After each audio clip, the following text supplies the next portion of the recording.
أعوذ بالله من الشيطان الرجيم. بسم الله الرحمن الرحيم. يا أيها الذين آمنوا أوفوا بالعقود. أحلت لكم بهيمة الأنعام إلا ما يتلى عليكم غير محل الصيد وأنتم حرم. إن الله يحكم ما يريد. يا أيها الذين آمنوا لا تحلوا شعائر الله ولا الشهر الحرام ولا الهدي ولا القلائد ولا آمين البيت الحرام يبتغون فضلا من ربهم ورضوانا. وإذا حللتم فاصطادوا ولا يجرمنكم شنآن قوم أن صدوكم عن المسجد الحرام أن تعتدوا. وتعاونوا على البر والتقوى ولا تعاونوا على الإثم والعدوان واتقوا الله إن الله شديد العقاب. حرمت عليكم الميتة والدم ولحم الخنزير وما أهل لغير الله به والمنخنقة والموقوذة والمتردية والنطيحة وما أكل السبع إلا ما ذكيتم وما ذبح على النسب وأن تستقسموا بالأزلام ذلكم فسق. اليوم يئس الذين كفروا من دينكم فلا تخشوهم واخشون. اليوم أكملت لكم دينكم وأتممت عليكم نعمتي ورضيت لكم الإسلام دينا. فمن اضطر في مخمصة غير متجانف لإثم فإن الله غفور رحيم. يسألونك ماذا أحل لهم قل أحل لكم الطيبات وما علمتم من الجوارح مكلبين تعلمونهن مما علمكم الله فكلوا مما أمسكن عليكم واذكروا اسم الله عليه واتقوا الله إن الله سريع الحساب. اليوم أحل لكم الطيبات وطعام الذين أوتوا الكتاب حل لكم وطعامكم حل لهم والمحصنات من المؤمنات والمحصنات من الذين أوتوا الكتاب من قبلكم إذا آتيتموهن أجورهن محصنين غير مسافحين ولا متخذي أخدان. ومن يكفر بالإيمان فقد حبط عمله وهو في الآخرة من الخاسرين. يا أيها الذين آمنوا إذا قمتم إلى الصلاة فاغسلوا وجوهكم وأيديكم إلى المرافق وامسحوا برؤوسكم وأرجلكم إلى الكعبين وإن كنتم جنبا فاطهروا وإن كنتم مرضى أو على سفر أو جاء أحد منكم من الغائط أو لامستم النساء فلم تجدوا ماء فتيمموا صعيدا طيبا فامسحوا بوجوهكم وأيديكم منه ما يريد الله ليجعل عليكم من حرج ولكن يريد ليطهركم وليتم نعمته عليكم لعلكم تشكرون. واذكروا نعمة الله عليكم وميثاقه الذي واثقكم به إذ قلتم سمعنا وأطعنا واتقوا الله إن الله عليم بذات الصدور.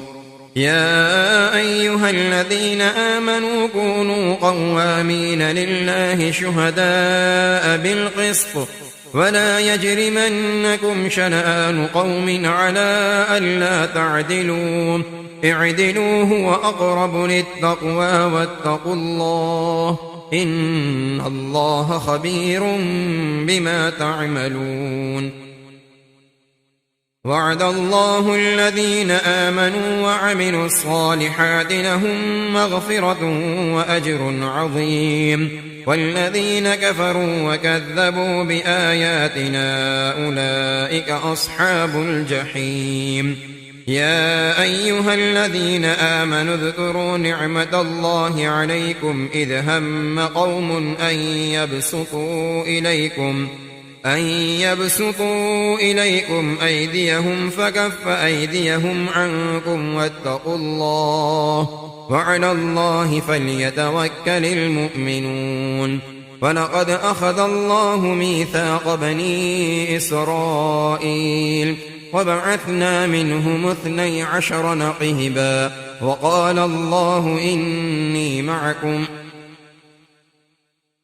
لئن أقمتم الصلاة وآتيتم الزكاة وآمنتم برسلي وعزرتموهم وأقرضتم الله قرضا حسنا لأكفرن عنكم سيئاتكم ولأدخلنكم جنات تجري من تحتها الأنهار فمن كفر بعد ذلك منكم فقد ضل سواء السبيل فبما نقضهم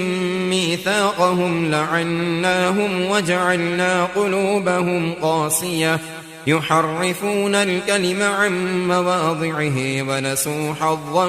مما ذكروا به ولا تزال تطلع على خائنة منهم إلا قليلا منهم فاعف عنهم واصفح إن الله يحب المحسنين ومن الذين قالوا إنا نصارى أخذنا ميثاقهم فنسوا حظا مما ذكروا به فأغرينا بينهم العداوة والبغضاء إلى يوم القيامة وسوف ينبئهم الله بما كانوا يصنعون يا أهل الكتاب قد جاءكم رسولنا يبين لكم كثيرا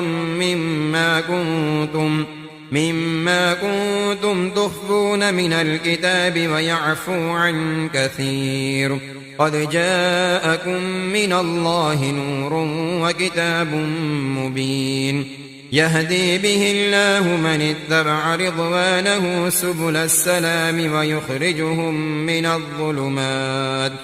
ويخرجهم من الظلمات إلى النور بإذنه ويهديهم إلى صراط مستقيم لقد كفر الذين قالوا إن الله هو المسيح ابن مريم قل فمن يملك من الله شيئا إن أراد أن يهلك المسيح ابن مريم وأمه ومن في الأرض جميعا ولله ملك السماوات والأرض وما بينهما يخلق ما يشاء والله على كل شيء قدير وقالت اليهود والنصارى نحن أبناء الله وأحباؤه قل فلم يعذبكم بذنوبكم بل أنتم بشر ممن خلق يغفر لمن يشاء ويعذب من يشاء ولله ملك السماوات والأرض وما بينهما وإليه المصير يا أهل الكتاب قد جاءكم رسولنا يبين لكم على فترة من الرسل أن تقولوا ما جاءنا من بشير ولا نذير فقد جاءكم بشير ونذير والله على كل شيء قدير وإذ قال موسى لقومه يا قوم اذكروا نعمة الله عليكم إذ جعل فيكم أنبياء وجعلكم ملوكا وآتاكم ما لم يؤت أحدا من العالمين يا قوم ادخلوا الأرض المقدسة التي كتب الله لكم ولا ترتدوا على أدباركم فتنقلبوا خاسرين قالوا يا موسى إن فيها قوما جبارين وإنا لن ندخلها حتى يخرجوا منها فإن يخرجوا منها فإنا داخلون قال رجلان من الذين يخافون أنعم الله عليهم ادخلوا عليهم الباب فإذا دخلتموه فإنكم غالبون وعلى الله فتوكلوا إن كنتم مؤمنين قالوا يا موسى إنا لن ندخلها أبدا ما داموا فيها فاذهب أنت وربك فقاتلا إنا هاهنا قاعدون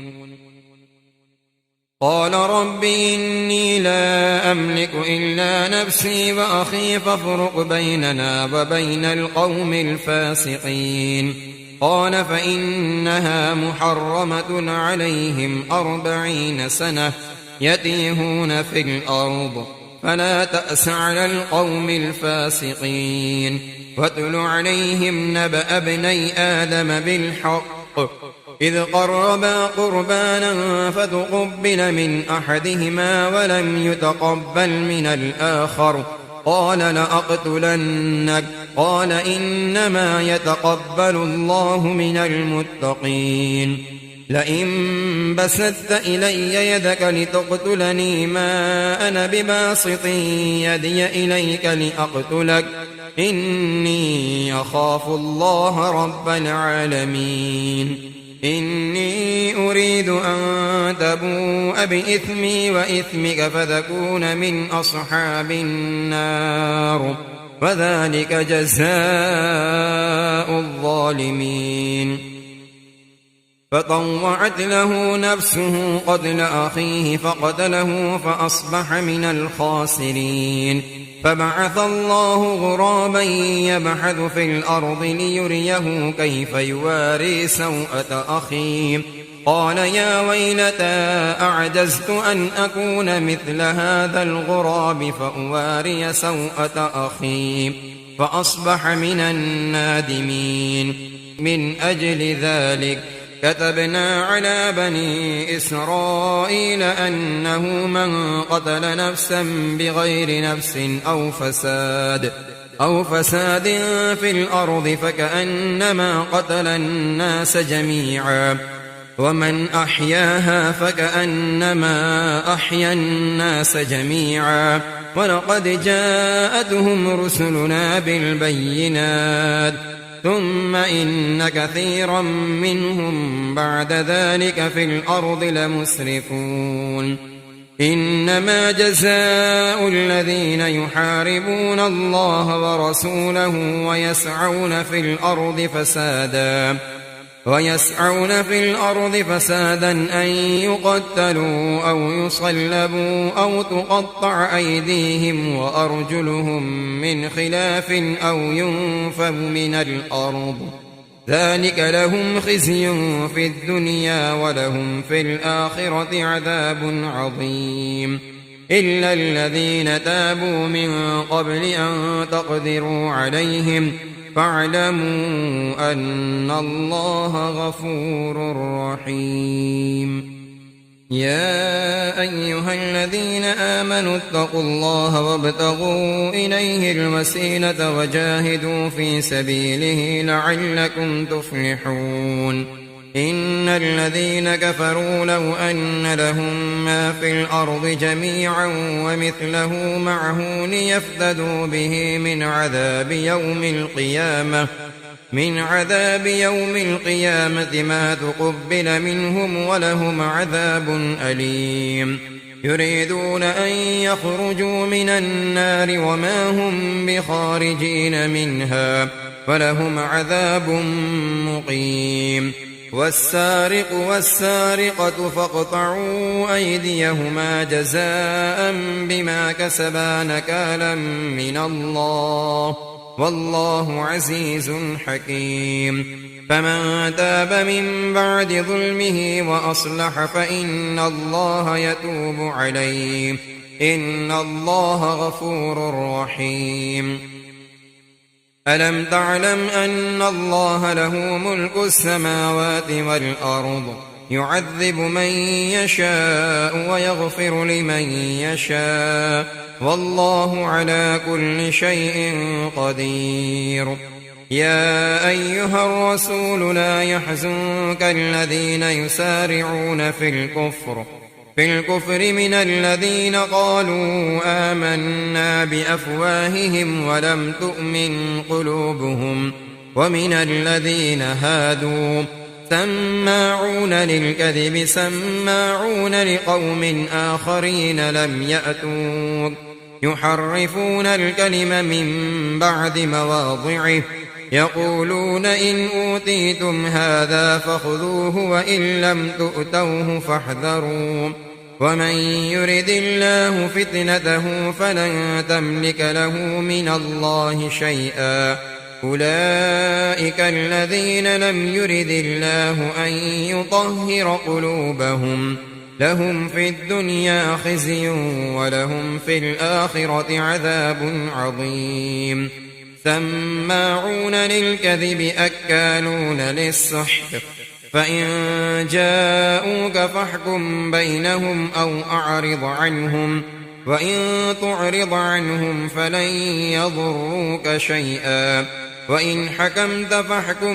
بينهم بالقسط إن الله يحب المقسطين وكيف يحكمونك وعندهم التوراة فيها حكم الله ثم يتولون من بعد ذلك وما أولئك بالمؤمنين إنا أنزلنا التوراة فيها هدى ونور يحكم بها النبيون الذين أسلموا للذين هادوا والربانيون والأحبار بما استحفظوا من كتاب الله وكانوا عليه شهداء فلا تخشوا الناس واخشوني ولا تشتروا بآياتي ثمنا قليلا ومن لم يحكم بما أنزل الله فأولئك هم الكافرون وكتبنا عليهم فيها أن النفس بالنفس والعين بالعين والأنف بالأنف والأذن بالأذن والسن بالسن والجروح قصاص فمن تصدق به فهو كفارة له ومن لم يحكم بما أنزل الله فأولئك هم الظالمون وقفينا على آثارهم بعيسى ابن مريم مصدقا لما بين يديه من التوراة وآتيناه الإنجيل فيه هدى ونور ومصدقا لما بين يديه من التوراة وهدى وموعظة للمتقين وليحكم أهل الإنجيل بما أنزل الله فيه ومن لم يحكم بما أنزل الله فأولئك هم الفاسقون وأنزلنا إليك الكتاب بالحق مصدقا لما بين يديه من الكتاب ومهيمنا عليه فاحكم بينهم بما أنزل الله ولا تتبع أهواءهم عما جاءك من الحق لكل جعلنا منكم شرعة ومنهاجا ولو شاء الله لجعلكم أمة واحدة ولكن ليبلوكم فيما آتاكم فاستبقوا الخيرات إلى الله مرجعكم جميعا فينبئكم بما كنتم فيه تختلفون وأن احكم بينهم بما أنزل الله ولا تتبع أهواءهم واحذرهم أن يفتنوك عن بعض ما أنزل الله إليك فإن تولوا فاعلم أنما يريد الله أن يصيبهم ببعض ذنوبهم وإن كثيرا من الناس لفاسقون أفحكم الجاهلية يبغون ومن أحسن من الله حكما لقوم يوقنون يا أيها الذين آمنوا لا تتخذوا اليهود والنصارى أولياء بعضهم أولياء بعض ومن يتولهم منكم فإنه منهم إن الله لا يهدي القوم الظالمين فترى الذين في قلوبهم مرض يسارعون فيهم يقولون نخشى أن تصيبنا دائرة فعسى الله أن يأتي بالفتح أو أمر من عنده فيصبحوا على ما أسروا في أنفسهم نادمين ويقول الذين آمنوا أهؤلاء الذين أقسموا بالله جهد أيمانهم إنهم لمعكم حبطت أعمالهم فأصبحوا خاسرين يا أيها الذين آمنوا من يرتد منكم عن دينه فسوف يأتي الله بقوم يحبهم ويحبونه أذلة على المؤمنين أعزة على الكافرين يجاهدون في سبيل الله ولا يخافون لومة لائم ذلك فضل الله يؤتيه من يشاء والله واسع عليم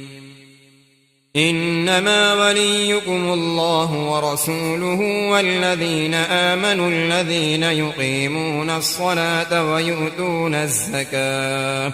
ويؤتون الزكاة وهم راكعون ومن يتول الله ورسوله والذين آمنوا فإن حزب الله هم الغالبون يا أيها الذين آمنوا لا تتخذوا الذين اتخذوا دينكم هزوا ولعبا من الذين أوتوا الكتاب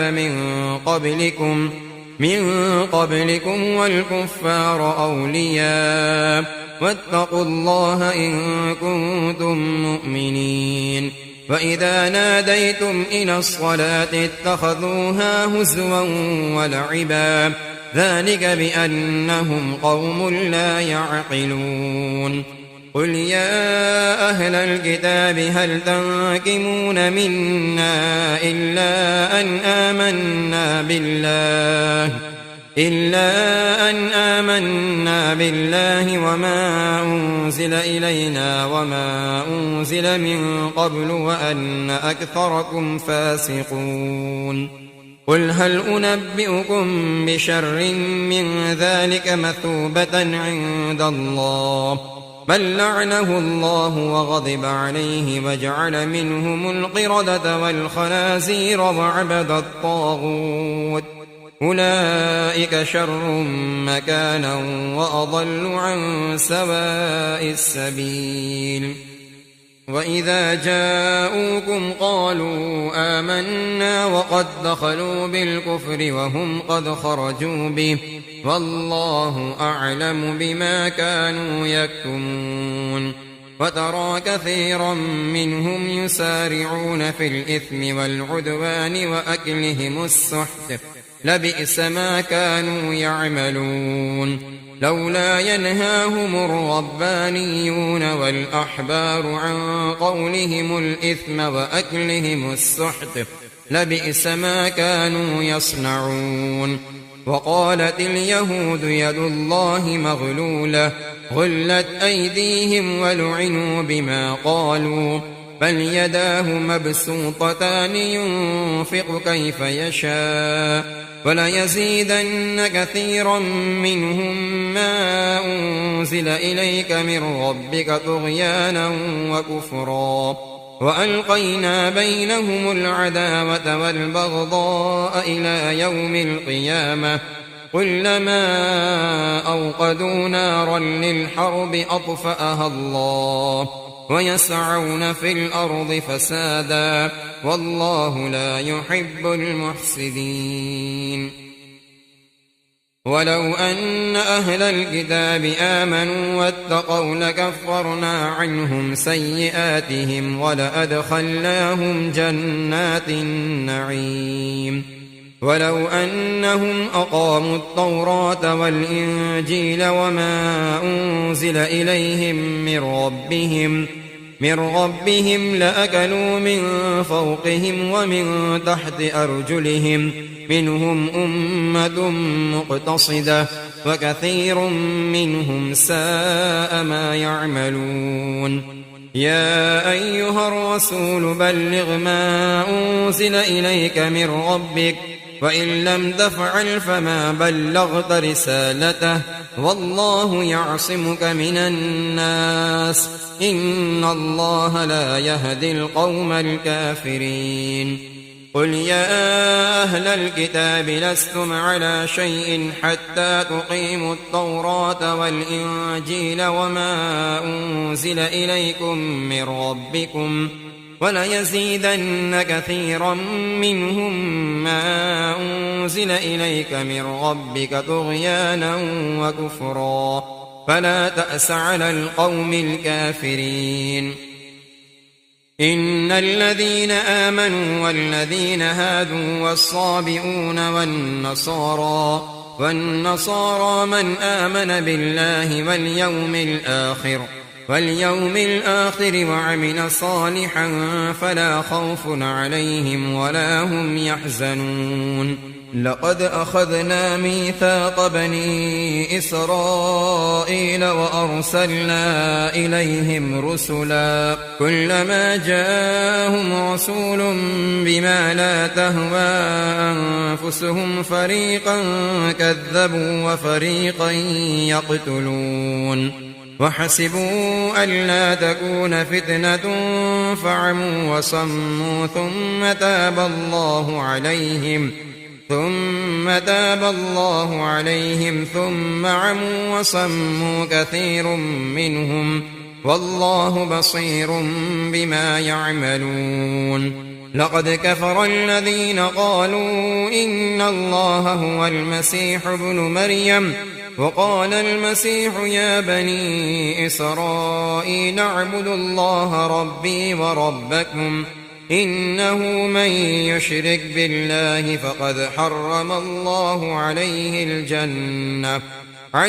الجنة ومأواه النار وما للظالمين من أنصار. لقد كفر الذين قالوا إن الله ثالث ثلاثة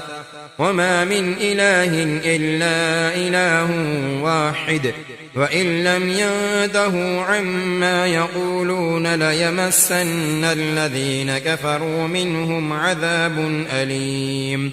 أفلا يتوبون إلى الله ويستغفرونه والله غفور رحيم. ما المسيح ابن مريم إلا رسول قد خلت من قبله الرسل وأمه صديقة كانا يأكلان الطعام انظر كيف نبين لهم الآيات ثم انظر أنا يؤفكون. قل أتعبدون من دون الله ما لا يملك لكم ضرا ولا نفعا والله هو السميع العليم. قل يا أهل الكتاب لا تغلوا في دينكم غير الحق ولا تتبعوا أهواء قوم قد ضلوا من قبل وأضلوا كثيرا وضلوا عن سواء السبيل. لعن الذين كفروا من بني إسرائيل على لسان داود وعيسى بن مريم ذلك بما عصوا وكانوا يعتدون. كانوا لا يتناهون عن منكر فعلوه لبئس ما كانوا يفعلون. ترى كثيرا منهم يتولون الذين كفروا لبئس ما قدمت لهم أنفسهم أن سخط الله عليهم وفي العذاب هم خالدون. ولو كانوا يؤمنون بالله والنبي وما أنزل إليه ما اتخذوهم أولياء ولكن كثيرا منهم فاسقون. لتجدن أشد الناس عذابة للذين آمنوا اليهود والذين أشركوا ولتجدن أقربهم مودة للذين آمنوا الذين قالوا إنا نصارى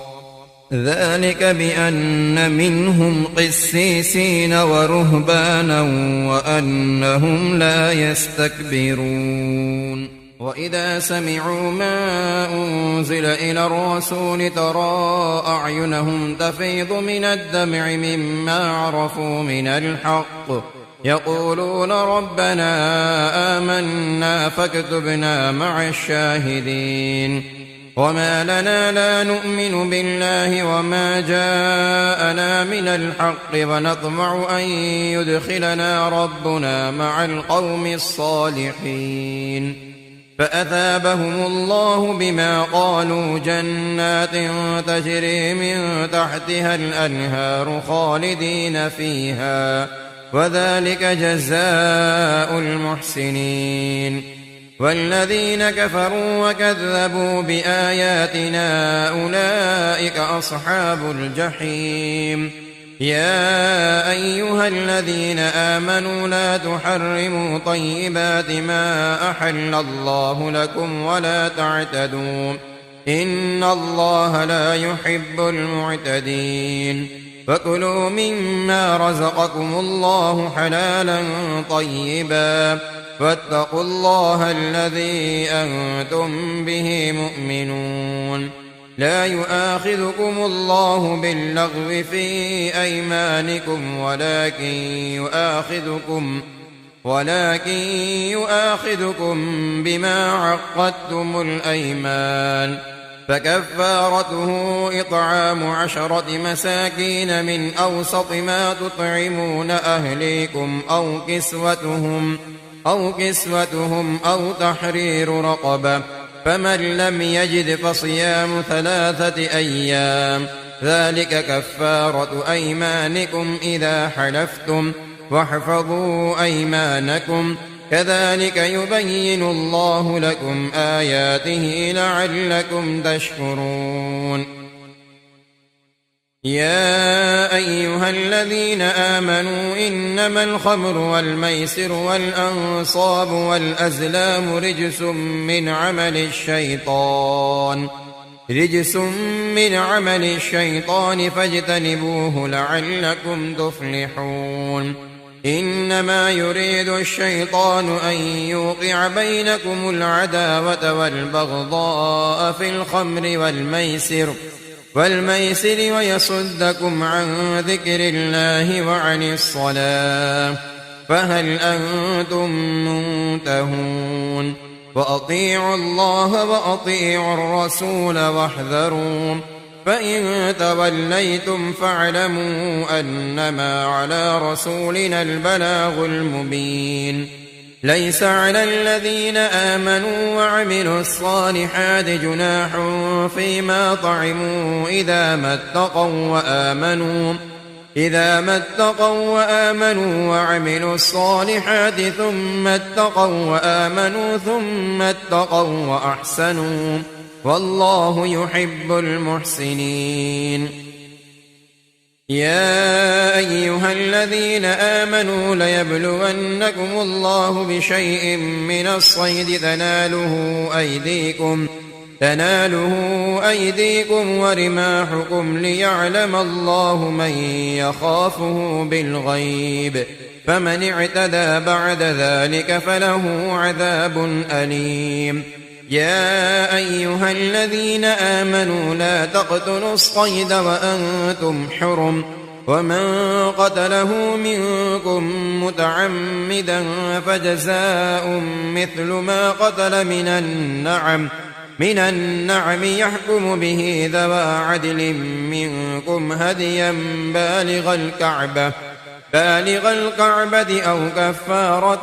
طعام مساكين أو عدل ذلك صياما ليذوق وبال أمره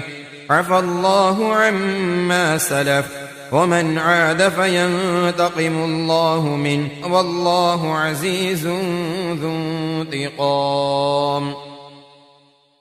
أحل لكم صيد البحر وطعامه متاعا لكم وللسيارة وحرم عليكم صيد البر ما دمتم حرما واتقوا الله الذي إليه تحشرون. جعل الله الكعبة البيت الحرام قياما للناس والشهر الحرام والهدي والقلائد ذلك لتعلموا أن الله يعلم ما في السماوات وما في الأرض وأن الله بكل شيء عليم. اعلموا أن الله شديد العقاب وأن الله غفور رحيم. ما على الرسول إلا البلاغ والله يعلم ما تبدون وما تكتمون. قل لا يستوي الخبيث والطيب ولو أعجبك كثرة الخبيث فاتقوا الله يا أولي الألباب لعلكم تفلحون. يا أيها الذين آمنوا لا تسألوا عن أشياء إن تبد لكم تسؤكم وإن تسألوا عنها حين ينزل القرآن تبد لكم عفى الله عنها والله غفور حليم. قد سألها قوم من قبلكم ثم أصبحوا بها كافرين. ما جعل الله من بحيرة ولا سائبة ولا وصيلة ولا حام ولكن الذين كفروا يفترون على الله الكذب وأكثرهم لا يعقلون. وإذا قيل لهم تعالوا إلى ما أنزل الله وإلى الرسول قالوا حسبنا ما وجدنا عليه آباءنا أولو كان آباؤهم لا يعلمون شيئا ولا يهتدون. يا أيها الذين آمنوا عليكم أنفسكم لا يضركم من ضل إذا اهتديتم إلى الله مرجعكم جميعا فينبئكم بما كنتم تعملون. يا أيها الذين آمنوا شهادة بينكم إذا حضر أحدكم الموت حين الوصية اثنان ذوى عدل منكم أو آخران من غيركم إن أنتم ضربتم في الأرض فأصابتكم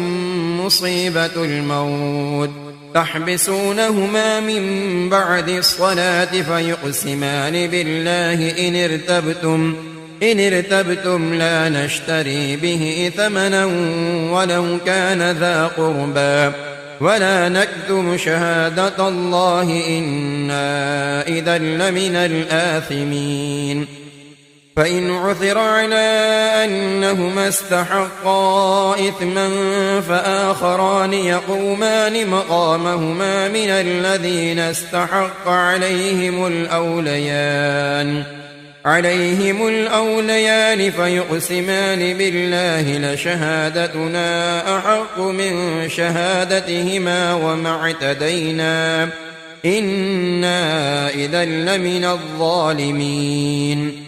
ذلك أدنى أن يأتوا بالشهادة على وجهها أو يخافوا أن ترد أيمان بعد أيمانهم واتقوا الله واسمعوا والله لا يهدي القوم الفاسقين يوم يجمع الله الرسل فيقول ماذا أجبتم قالوا لا علم لنا إنك أنت علام الغيوب إذ قال الله يا عيسى ابن مريم اذكر نعمتي عليك وعلى والدتك إذ أيدتك بروح القدس تكلم الناس في المهد وكهلا وإذ علمتك الكتاب والحكمة والتوراة والإنجيل وإذ تخلق من الطين كهيئة الطير بإذني فتنفخ فيها فتكون طيرا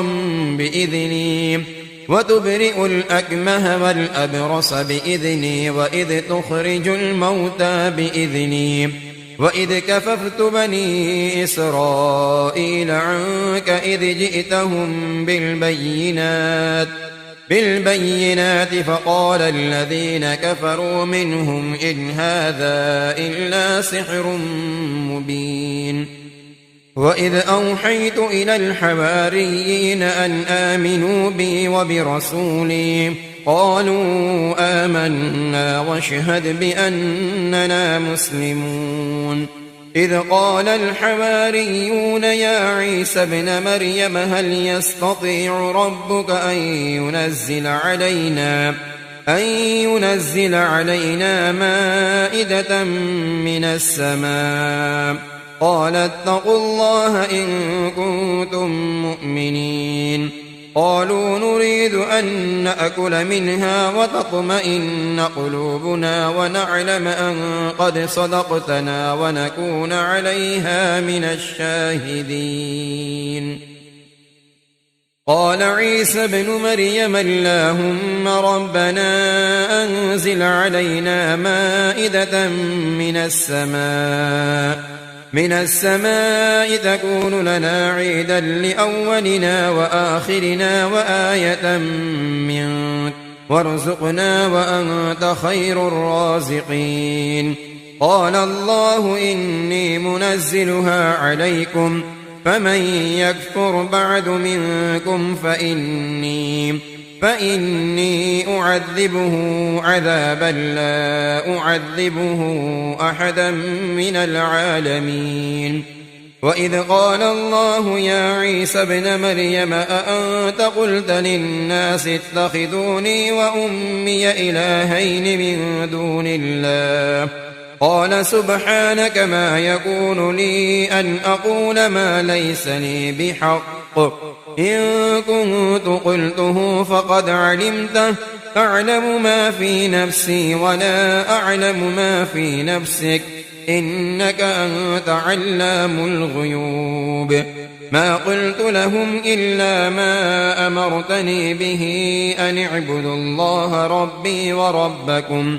وكنت عليهم شهيدا ما دمت فيهم فلما توفيتني كنت أنت الرقيب عليهم وأنت على كل شيء شهيد إن تعذبهم فإنهم عبادك وإن تغفر لهم فإنك أنت العزيز الحكيم قال الله هذا يوم ينفع الصادقين صدقهم لهم جنات تجري من تحتها الأنهار خالدين فيها أبدا رضي الله عنهم ورضوا عنه ذلك الفوز العظيم لله ملك السماوات والأرض وما فيهن وهو على كل شيء قدير صدق الله العظيم.